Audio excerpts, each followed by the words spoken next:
মা, এই শ্যাম্পুটা কি নষ্ট হয়ে গেছে নাকি গো? এতক্ষণ ধরে শ্যাম্পু করলাম, একটু ফেনাই হলো না। আরে মনে, আমি তো এই বোতলে তেল রেখে দিয়েছি, আর শ্যাম্পু তো রেখেছি হ্যান্ড ওয়াশের বোতলে। হ্যান্ড ওয়াশটা শেষ হয়ে গেছে না? ও, তার মানে এতক্ষণ ধরে শ্যাম্পু করার বদলে আমি মাথা ভর্তি করে তেল দিলাম, তাই তো?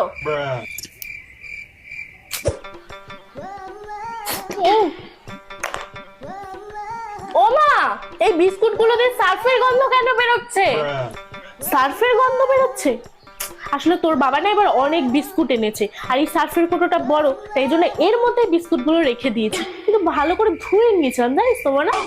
তুমি এগুলো কেন করো মা? এই অদল বদলটার দরকারটা কি? জলটা এরকম টেস্ট লাগছে কেন মা? ও মা, মনে তুই ওই বোতল থেকে জল খেয়েছিস? আমি তো ওর মধ্যে গঙ্গার জল ভরে রেখেছিলাম।